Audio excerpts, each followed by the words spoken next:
అధికారులపై CM Revanth Reddy serious గా ఉన్నారు. పక్కా ఆధారాలతో చట్టం ముందు నిలబెట్టాలని, కఠిన శిక్ష పడేలా చూడాలని ఏసీబీని ఆదేశించారు. కమిషన్లు తీసుకోవాలంటేనే వణికిపోవాలని స్పష్టం చేశారు.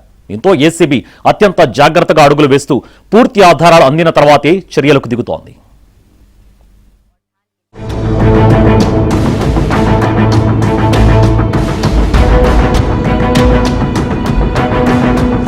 ఏసీబీ అధికారులు వేర్వేరు మార్గాల్లో సమాచారం సేకరిస్తూ వచ్చారు. ప్రజల నుంచి అందిన ఫిర్యాదులను పరిశీలించారు. ఇంటెలిజెన్స్, విజిలెన్స్ ఇచ్చిన సమాచారాన్ని క్రోడీకరించారు. 65 మంది అధికారులతో హిట్ లిస్ట్ తయారు చేశారు. వారిలో రెవెన్యూ, పోలీస్, ఆర్టీఏ, జీహెచ్ఎంసీ, విద్యుత్ బోర్డు సహా ప్రజలతో ప్రత్యక్ష సంబంధాలున్న కీలక విభాగాలకు చెందిన ఆఫీసర్లు ఆ జాబితాలో ఉన్నారు. ప్రాథమిక విచారణలో ఆయా అధికారుల అక్రమాస్తులు 100 కోట్ల నుండి 500 కోట్లు ఉన్నట్లు తేల్చి వారి చిట్టాను ప్రభుత్వానికి అందించే కార్యక్రమం మొదలు పెట్టారు. సీఎం నుంచి గ్రీన్ సిగ్నల్ రాగానే పక్కా ప్లాన్ ప్రకారం సోదాలు చేసి సెంచరీ కొట్టిన అవినీతి అధికారులను న్యాయస్థానం ముందు నిలబెట్టనున్నారు. ఇప్పటి వరకు అరెస్టైన వారిలో చాలా మంది అధికారుల ఆస్తులు బినామీ పేర్లపై ఉన్నాయని ఏసీబీ ముందే గుర్తించింది. కుటుంబ సభ్యులు, బంధువుల పేర్లతో ఉన్న ఆస్తుల వివరాలను అత్యంత గోప్యంగా సేకరించిన తరువాత వాటిని రూఢీ చేసుకొని సీజ్ చేస్తున్నారు. కొంతమంది అధికారులైతే పొలిటికల్ లీడర్స్ కు బినామీలుగా ఉన్నట్లు తాజా విచారణలో తెలుస్తోంది. కొంతమంది అధికారులు సినిమా నిర్మాతలకు ఫైనాన్స్ చేస్తున్నట్లు తెలుసుకొని విస్తుపోవడం ఏసీబీ అధికారుల వంతైంది.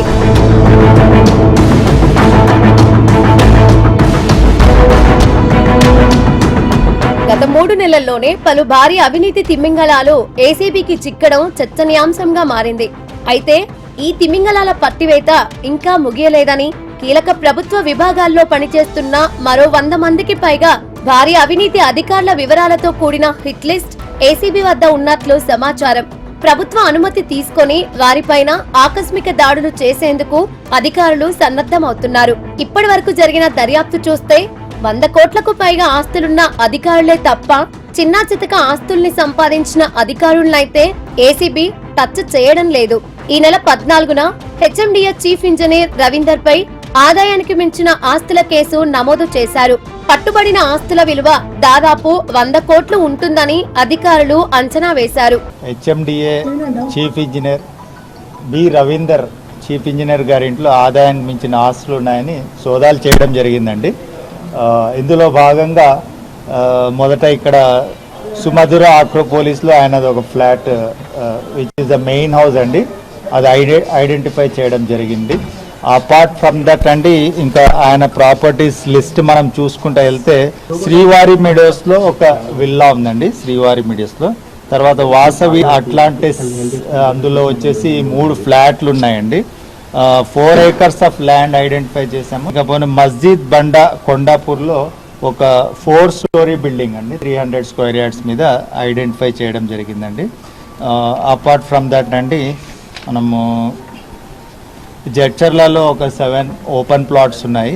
సంగారెడ్డి అందులో వచ్చేసి కొల్లూరులో కొన్ని ప్రాపర్టీస్ ఉన్నట్లు ఐడెంటిఫై చేశాము. ఇక వెళ్తే 1200 square yards ఆఫ్ ల్యాండ్ అండి శంకర్పల్లిలో ఐడెంటిఫై చేయడం జరిగింది. తర్వాత కొండాపూర్లో 2 plots 150 square yards 2 plots identify చేయడం జరిగింది.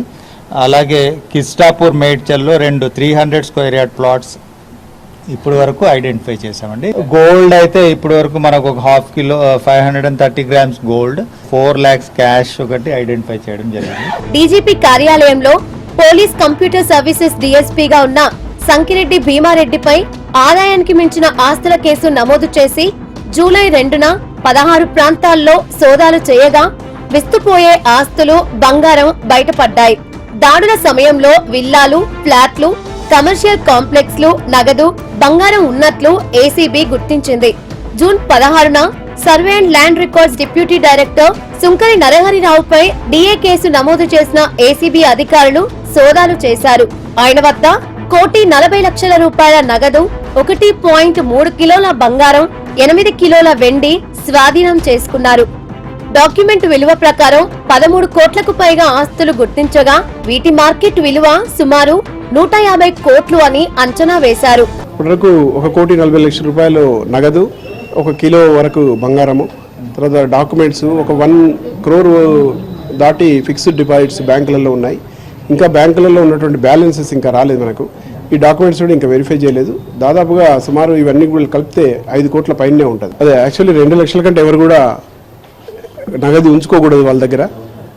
కానీ ఇతను ఏం చెప్తున్నాడంటే ఒక అపార్ట్మెంట్ ఫ్లాట్ ఒకటి నేను అమ్మకానికి పెట్టినా అతను నాకు మొత్తం క్యాష్ తీసి ఇచ్చాడు, అదే పెట్టుకున్నానని చెప్తున్నాడు. ఫోన్ వెరిఫై చేస్తున్నాము, దాన్ని బట్టి ఇంకా ఫర్దర్ గా మనకు దొరుకుతాయి అవి ఆధారాలు. జూన్ 23న నిజామాబాద్ ఎక్సైజ్ సూపరింటెండెంట్ కొమ్మూరి మల్లారెడ్డికి ఆదాయానికి మించిన ఆస్తులున్నట్లు గుర్తించారు. సోదాలు చేసిన ఏసీబీ అధికారులు 3 కోట్ల విలువైన ఆస్తులు గుర్తించారు. వీటి విలువ బహిరంగ మార్కెట్లో 30 కోట్ల వరకు ఉంటుందని అంచనా వేశారు. రెసిడెన్షియల్ హౌసెస్ మరియు ఒక 8 ఓపెన్ ప్లాట్స్, అట్లాగే కొన్ని అగ్రికల్చర్ ల్యాండ్స్ కూడా గుర్తించడం జరిగింది. వాటి విలువ మొత్తం సుమారు ఒక 3 కోట్లు ఉండొచ్చు. ఇంకా కొన్ని చోట్ల సక్సెస్ జరుగుతున్నాయి. ఇంకా పూర్తి వివరాలు తెలియాలంటే ఇంకా ఇన్వెస్టిగేషన్ జరిగిన తర్వాత మీకు పూర్తి వివరాలు జరుగుతున్నాయంటే ఇప్పుడు హైదరాబాద్లో జరుగుతున్నాయి, కొన్ని నిజామాబాద్లో వాళ్ళ సొంతూరైన సిద్దిపేటలో కూడా కొన్ని సక్సెస్ జరుగుతున్నాయి. ఇంకా ఇన్వెస్టిగేషన్ కంప్లీట్. జూన్ 9న ఆర్ఎండ్బి ఈఎన్సీ మోహన్ నాయక్ పై ఆదాయానికి మించి ఆస్తుల కేసు నమోదు చేసిన ఏసీబీ అధికారులు మొత్తం 16 ప్రాంతాల్లో సోదాలు చేయగా అధికారిక లెక్కల ప్రకారం 17.94 కోట్ల విలువైన ఆస్తులు గుర్తించారు. బహిరంగ మార్కెట్లో వీటి విలువ 200 కోట్ల వరకు ఉంటుందని అంచనా వేశారు. ఏసీబీ గణాంకాల ప్రకారం 2025లో ఏడాది మొత్తం 15 ఆదాయానికి మించిన ఆస్తుల కేసులు నమోదు కాగా 2026 జూలై 24 నాటికి 16 కేసులు నమోదయ్యాయి. కాగా ఏ అధికారి పట్టుబడినా కిలోల కొద్ది బంగారం, లగ్జరీ కార్లు, ఖరీదైన మద్యం బాటిళ్లు, కోట్లలో బ్యాంక్ బ్యాలెన్స్, బ్యాంకు లాకర్లలో ఆస్తుల పత్రాలు దొరుకుతున్నాయి. కొంత అన్అకౌంటబుల్ క్యాష్, తర్వాత గోల్డ్, కొంత గోల్డ్ బిస్కెట్స్, ఇవన్నీ కూడా మనము సీజ్ చేయటం జరిగింది. వీటితో పాటు అతనికి సంబంధించి ల్యాండ్ మేమేమైతే గతంలో ఐడెంటిఫై చేసినామో వాటితో పాటు ఇంకొంత ప్రాపర్టీస్ కూడా మనం ఐడెంటిఫై చేయటం జరిగింది. అక్రమార్జన ద్వారా వచ్చిన సొత్తును దాచేందుకు, వాటి విలువ పెంచుకునేందుకు అవినీతి అధికారులు ఎప్పటికప్పుడు సరికొత్త దారులు వెతుకుతున్నారు. కొందరు బినామీల పేరిట రియల్ ఎస్టేట్ లో పెట్టుబడులు పెడుతున్నారు. వారి పేరిట వ్యవసాయ భూములు, కమర్షియల్ స్థలాలు, విల్లాలు కొంటున్నారు. కొందరు ఏకంగా రియల్ ఎస్టేట్ వ్యాపారం చేస్తున్నారు. మరికొందరు ఇతర వ్యాపారాలు, కుటుంబ సభ్యుల పేరిట షెల్ కంపెనీలు పెట్టి వాటి ద్వారా సొమ్ము మళ్లిస్తున్నారని ఏసీబీ గుర్తించింది. త్వరలో మరికొంతమంది సెంచరీ పూర్తి చేసిన అవినీతి అధికారులపై దాడులు జరుగుతాయి. రెవెన్యూ, మున్సిపల్, పోలీస్ శాఖలతో ఎక్కువగా పౌర సేవలు ముడిపడి ఉండడం కూడా అవినీతికి ప్రధాన కారణమని చెప్పొచ్చు. దీంతో ప్రభుత్వాలు, ఉన్నతాధికారులు ఎన్ని చర్యలు తీసుకున్నా అవినీతికి అడ్డుకట్ట పడడం లేదు. ఇలా గ్రామ సచివాలయం నుంచి రాష్ట్ర సచివాలయం వరకు వేళ్లూనుకుపోయిన అవినీతికి సామాన్యుడు బలవుతూనే ఉన్నాడు.